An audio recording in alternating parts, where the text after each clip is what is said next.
Welcome back to Marathon Squadron. I am Admin 1 of Venue Effects, and this time we left off on what appears to be the start of another action-packed level, as opposed to the last couple of times where there was a lot of intermissions, basically. A lot of explaining.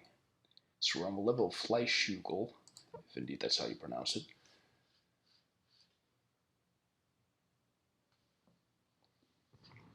And we already have a arsenal there for us. There's some explosions going off in the background. So, you know, it's pretty serious. It's even heavier than the gunshot noises we heard in the last level, the beach storming one. Looks like we're carrying our maximum capacity for grenades or something. Hand grenades, anyway. So let's see what this terminal says. You are now standing in an empty blast bunker outside of an IFC artillery hold. The artillery positions are dug into a giant plateau directly outside this bunker. When you get outside, expect some resistance from some enemy troops, but I'll send down some rangers to help you hold out the outside wall. Find a terminal when you get inside that dirt wall, and I'll pass you with some more information. I'll drop some supplies in as well. Alright, so it looks like I can definitely afford to splurge in this level and not rely on my lead pipes.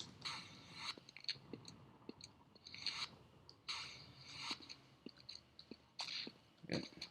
So I see there's an enemy over there. I'm sure there's something else on this side as well. I guess I can't see anything there. Pretty fast at firing though. So let's see.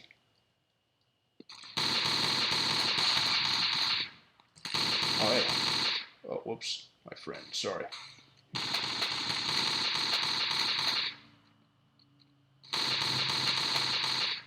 I guess I just needed to fire in that general area and they would be alerted to teleport down.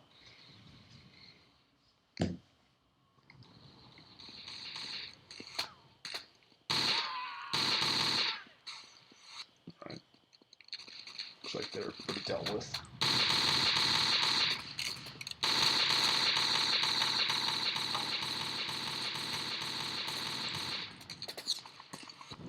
Okay, so far I'm managing to avoid getting hit, though.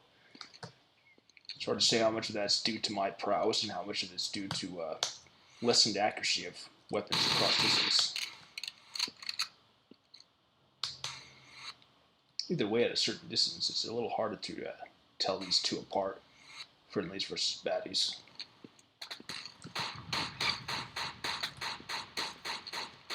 Oh, damn it. Did I even hit once? Will this be better over the long range? It seems so. Any which way, I might be better off rushing in. Wait, that one's dead. Okay. Well, these are unsuspecting. Damn it. How did he not die? Okay. So we got plenty of shotgun shells. This will be good for close range, I reckon. One shot, one kill, right? Is that something teleport there? What is that? Oh, it's one of those cannons that I have to destroy. Good.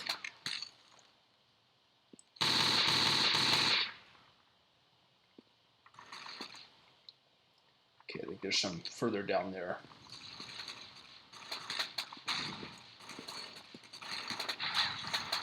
There's no gunfire coming from.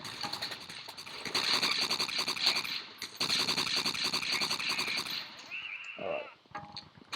You're finished.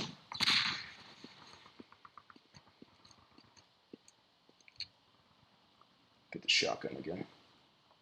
Gotta be wary of these steps. If I lose gravity control, I could end up kind of stumbling forward into enemy fire. I'm sure there's some ambush shit waiting for me here. Okay, I heard something. Yep, there's one. Shite.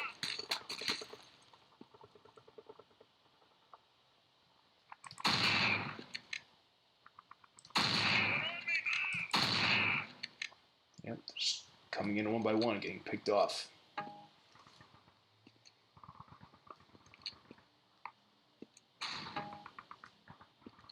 I'm surprised there weren't some more troops waiting over here. Maybe there are, but I don't see them yet. Seems like they were kind of spread out over these different floors, but they all kind of rush down here at once. If so, that's different from how I would design it. It's not to denigrate the design or anything, it's just differently.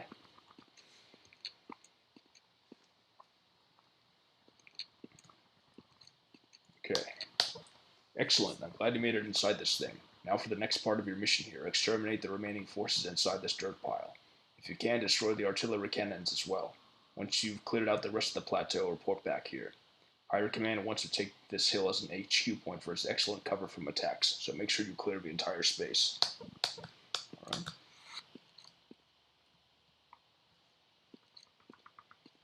Let's see. Let's surround the corner here. That's right, I should remember that the map tells me where enemies are.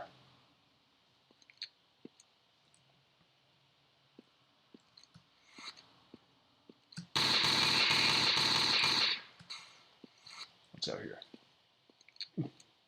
Just a view of the dingy ocean. This one open yet? I guess that's remotely opened, or maybe that's just dead end. Seemed worth exploring though. Okay, see beyond the doorways.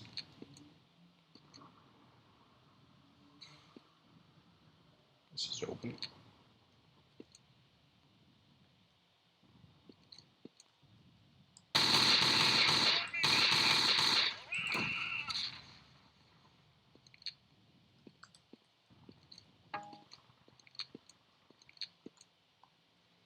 Okay, who's next here?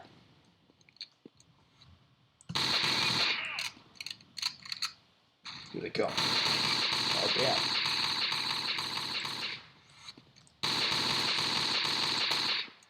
It's a good tactic, actually. Though I should have backed into one of those other rooms instead of all the way back here, where they could funnel me like that.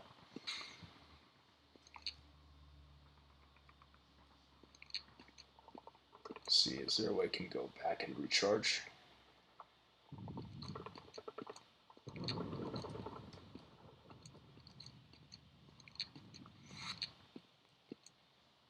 One cool thing I'll say about all these levels is that there's definitely a... I'll save anyway. A sense of infiltration every time.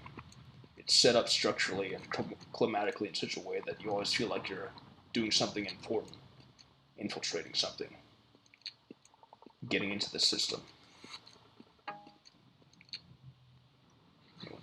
It's mobile right now.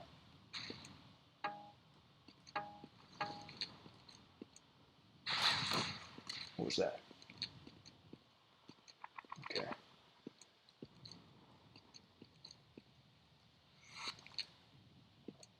Okay. Let me get it there.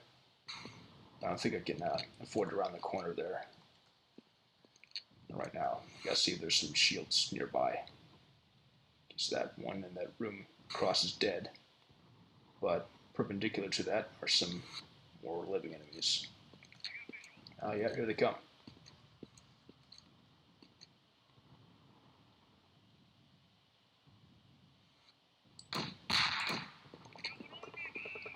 It's one dead at least. Did one die? Yeah. Okay, so it's the nearby one's dead. There aren't any more nearby on the map, so I think I'm clear.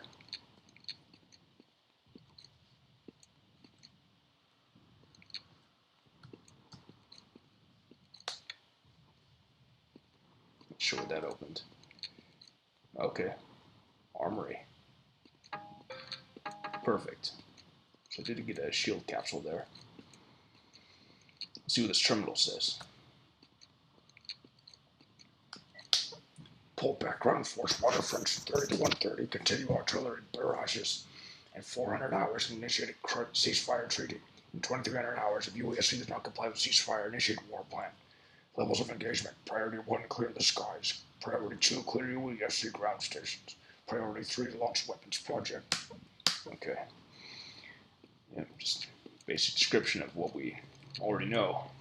There for further immersion, I suppose.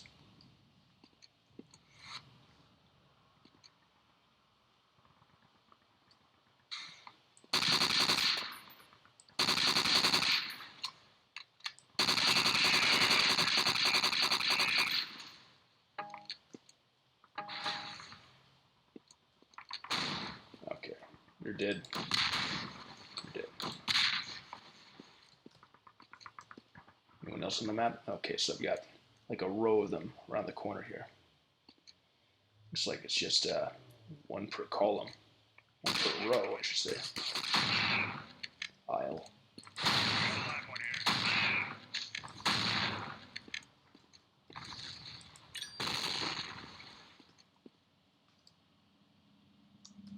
On this side, but that door doesn't open anyway.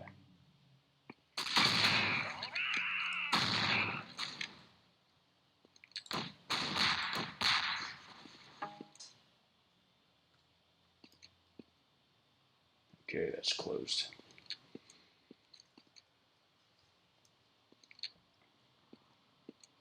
These levels, it seems, are generally pretty linear.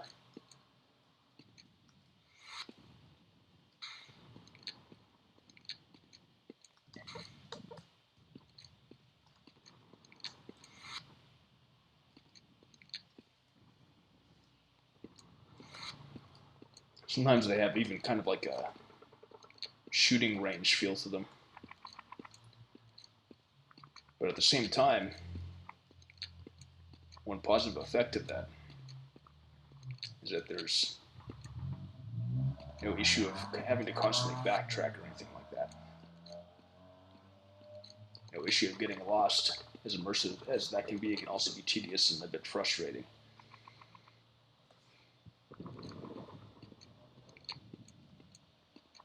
I should mention actually that in terms of pure level number, we're already over halfway done with this scenario.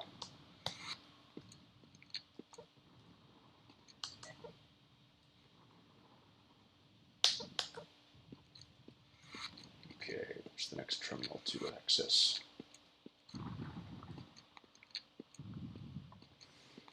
I'm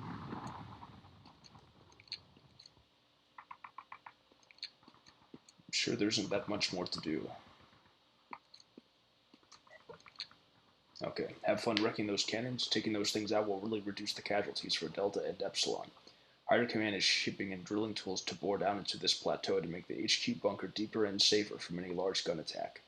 As for you, you're coming back to the ship for a bit to gather your goods and rest a while. Oh, okay. It's pretty luxurious in a way. Okay, this is long engagement. Some of the computer techs have been analyzing the terminal readout errors the teleport computer was spitting out for those mysterious 3 days you spent mucking about in hyperspace. The results back from the lab illustrate some sort of super radiation exposure decay going on. They also concluded that large quantities of antimatter disrupted your teleport signal. Interestingly, they compared these results with other test results from the blasted hole of the Himalaya, where they found the same type of radiation that broke you apart. Doesn't sound like they know what this means yet. Broke me apart? What do they mean exactly? Just recently, the IFC sent an official address to the UESC Council. A ceasefire is being requested by the IFC, but under the condition of the UESC removing their ground troops entirely from 4 Prime within the next 23 days. If the UESC complies with the terms of this ceasefire, the IFC will relocate to a nearby system. If we do not comply, the IFC will continue the war, stepping our involvement up to a full-scale format. The man in the picture is the president of the IFC's Triple TAC division, a PMC division bought out by the IFC many years ago. Apparently we have only been fighting against Triple TAC, not the entire IFC forces, so a full-scale war looks to be more than I'm expected out of them. The IFC started up as a rogue militia nation in the year 2396. It spent the last 470 years independently developing itself, mostly militarily. Remember, what we've been seeing so far is just one of at least 7 or 8 divisions of the IFC. The UESC isn't interested in seeing the whole beast wake up, and really wants to keep the 4 out of another galactic war. Our military must ensure the safety and stability of the 4 homeworlds, without the IFC in it. On it. Grab your goodies from the armory and come back here, and I'll brief you on the UESC's next move. It involves mystery, intrigue, stealth, and blowing all that away with an anti-tank gun. It definitely sums up the scenario. There's so much to build up to, but in the end, you're still blasting stuff away just the same as if there had been no plot at all. So, of course, I do appreciate the plot and the action, but sometimes it seems like you don't really need to do one at all to understand how to take care of the other. Okay, Pitcher Williams says, I may not know too much about the IFC's backstory, but man, their troops seem like they're fighting for something. Maybe it's I'm not used to bullets coming back at me like that. I've gotten so used to forward projectiles and energy bolts and other slow-moving stuff that human weapons are still a shock to me. I was watching the news today. That IFC E1 Presidente guy, no, El Presidente guy is pretty creepy. Looking at that photo it makes me feel a bit sick to my stomach.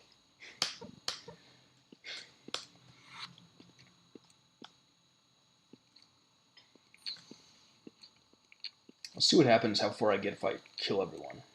I saved that game, so... Oh, what's this? Is this a flamethrower?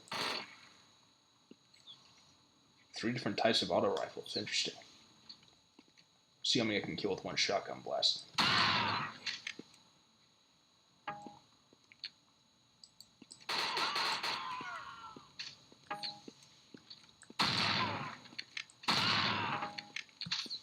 Hello? Anyone want to stop me? Just standing there.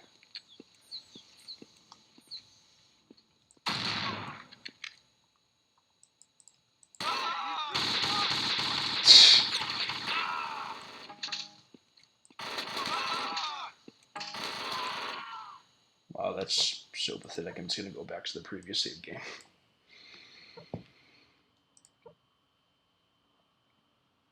Okay.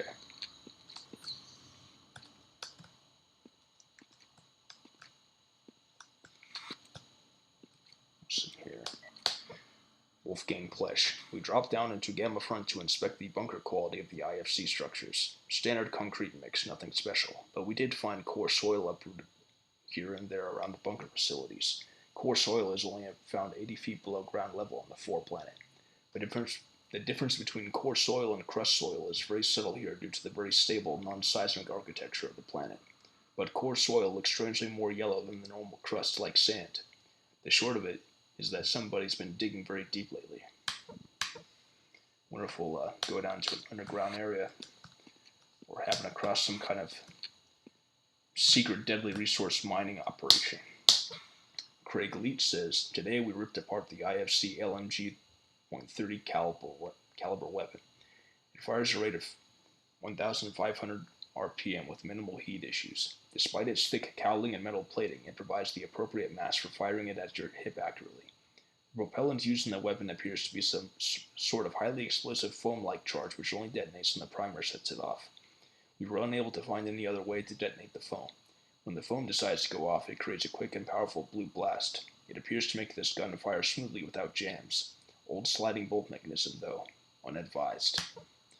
UESC Weapons Research Products sent us the latest anti-tank rifle in craze today. 1,800 rifles and 7,200 AT rounds. These things are cheap and indestructible, just the way we ordered them. The projectiles in the AT rounds are magnetically propelled. The design of the projectile is interesting. It uses a duranium-lead core AP armor-piercing case and a PLT oxide 43 explosive. This explosive type ignites after primed via magnetics in a very controlled, powerful burst, designed to knock through 5 inches of metal and burst midway to open up holes in armor. It's very interesting to see how much of this is based on research that the creator Shang did, and how much is totally made up to sound plausible. Nothing special here. Viva says, although UESC troops took heavy casualties today, they pushed through over 7,000 square miles of IFC territory. Some see this as a success which proves our military strength to the IFC, while others describe the situation as a show of great hubris on the part of the UESC, and a foolish move overall. The UESC is holding firm in its intent to return 4 Prime to its original state, free of human interference and under total 4 control, no matter how difficult the IFC make it for them.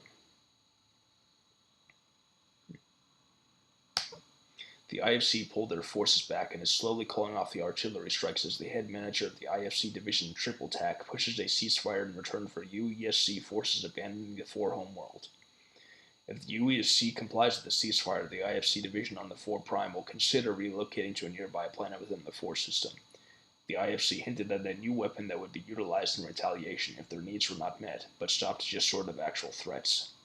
The UESC Council did not approve of the IFC demands, despite an IFC retreat from a major portion of the bunker property on the primary battlefront.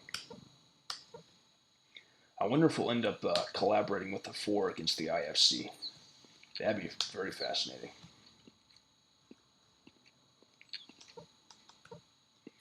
Okay, anything new for me here? A couple things. Alright. Of course, I've also found I could just kill all these guys and take all their shit too, and I'll bet there'll be no new message from me in the terminal either. Though there ought to be.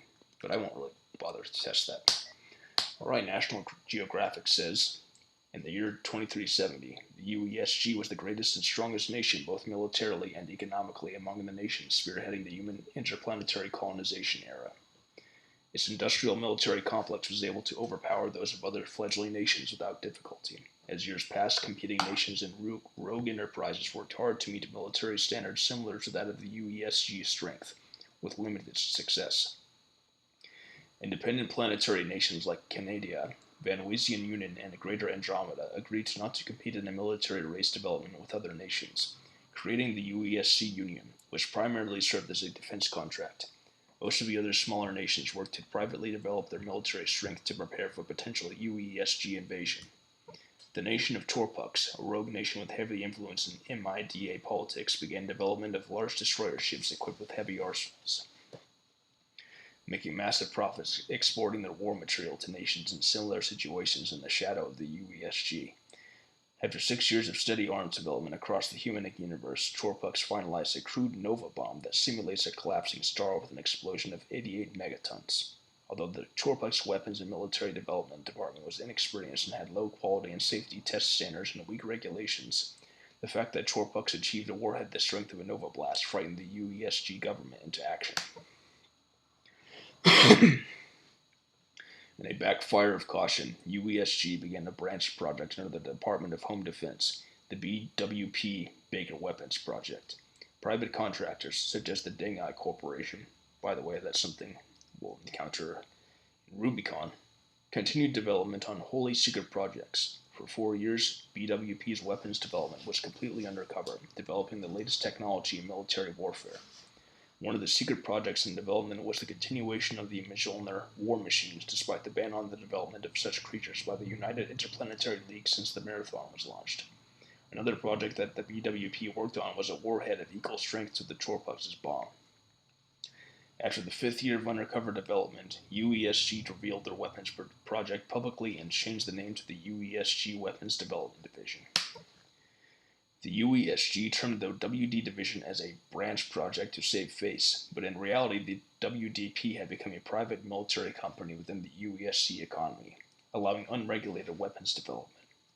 When word reached other nations that private unregulated military contractors were working within the UESG, the pace of arms development increased dramatically due to sudden surges of interest in is it supposed to be Rogue or Rouge? Seems like it'd be Rogue. PMCs on the part of most nations. Torpux benefited greatly from the sudden influx of investors striking up deals with them. To maintain a high rate of production, Torpux spawned branches and even entirely new PMCs to work under their wing until their military development strength was equivalent to that of the UESC.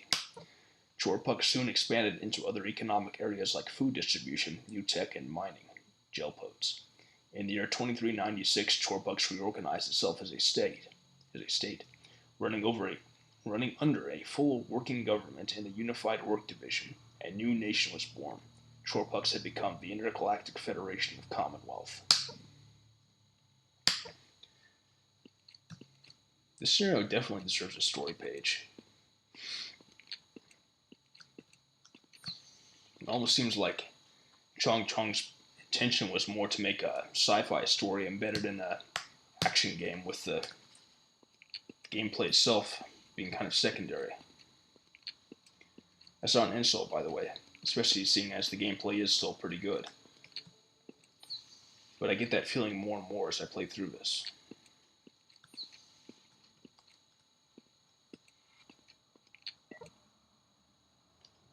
A lot happened while you were getting your guns. The UESC countered the IFC's ceasefire terms with an addition forcing the IFC off 4 Prime, complete with an immoral speech about the Human/4 Peace Pact. If the IFC won't comply, the UESC will also pull out all the big guns. I'm sure that is what will happen. And by the way, I wouldn't be surprised if in this scenario we end up dealing with something like the Chorpux's big-ass Nova Bomb. Now that the UESC has spit back essentially the same argument in reverse, negotiations are at a standstill. The IFC didn't make an official statement in response to the new ceasefire terms. Instead, about 15 minutes ago, they renewed their assault against Alpha Front and completely outflanked them. They're getting their asses kicked as we speak. In the last few minutes alone, our primary front has lost half the distance they've covered since the battle started. Remember those fancy shiny new juggernauts you found? That's why. Your next mission is to assist our troops at one crucial junction where 2 dry river deltas connect, a main access point for the entire Alpha Front. If we can hold this point, Alpha Front can hold until we get proper reinforcements. Save the anti-tank rifle for the juggernauts, don't waste it on the infantry. We're not quite sure yet how much punch those things can take.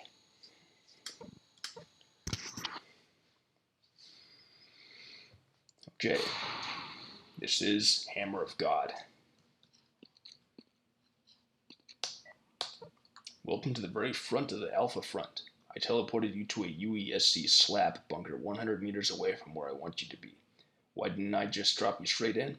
Well, it's not too far away, and between you and your final destination is a small one-room bunker on a hill holding some anti-tank rifle material. I need you and your men to get up that hill, labeled as Hill 601 on your auto map, and capture it. When you step outside this bunker, you'll be on recaptured IFC territory. If we can take back this plot of land, we'll essentially be in control of the Delta Junction. I didn't bring you over here just to add to the assault count here. I brought you over to do something about IFC's newest tool of destruction, that reconditioned Juggernaut. It just so happens that one of those things is holding down Hill 601, and I figured you were the person most qualified to operate the anti-tank rifle and to take it out. I would have sent you your own anti-tank rifle, but our company didn't get our package shipment yet. Once you capture Hill 601, keep pushing through to the other side. I'll send you backup whenever I can. I'm plumb talked out. Okay. So, most of the enemies are to the left, or to the northwest here. Okay. So I guess I don't have the anti-tank rifle yet. Unless this is the one. I have plenty of supplies though in either way, so I'm not really afraid. I'm assuming these will be alerted my comrades when I open fire. I see some enemies back there, I think. Right? Oh, it's bushes. Okay.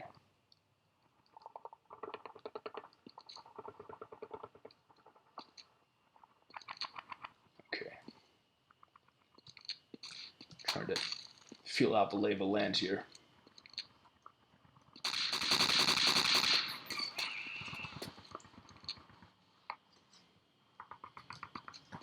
Let's set these guys loose, huh?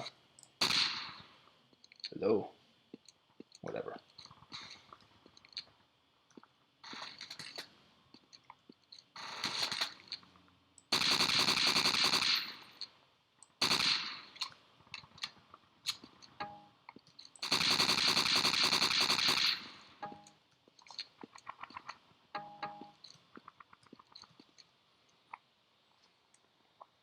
Okay. It's dealt with on this part of the map. Do a lot of running and ducking like this. One over there, but there's bound to be some. Nope, not on that side either.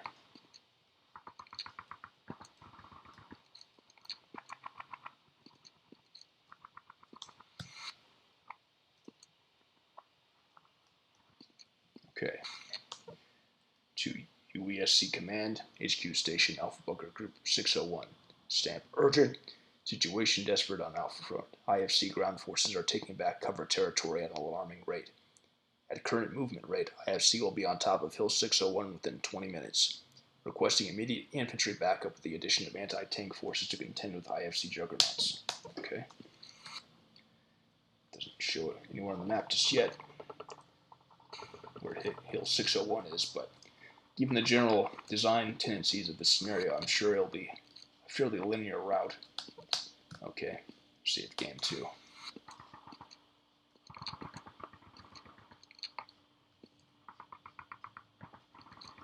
Okay, and showing on the map in this general area. Oh, definitely still spawn in though.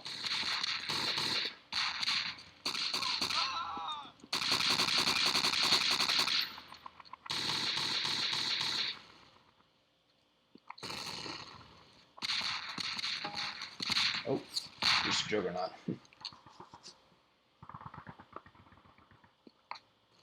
And that guy's just standing there with his death wish. Shell shocked. Poor bastard.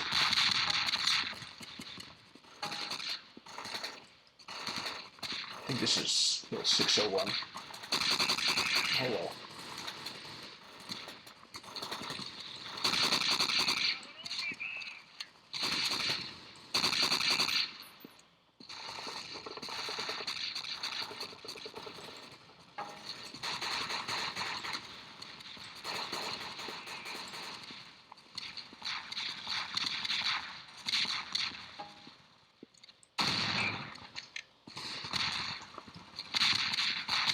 Here we go.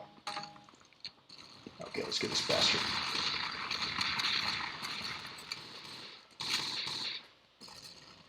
So we got a few more clips of this. I think it's barely hitting me.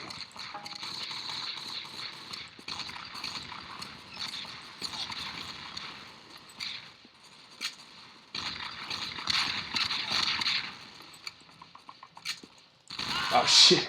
Whoops. Got careless. Well, time's up for today. Next time on Marathon Squadron, we will probably get through Hammer of God and beyond. It looks a little vaster than most of these levels so far. Until then, thanks for watching. Bye.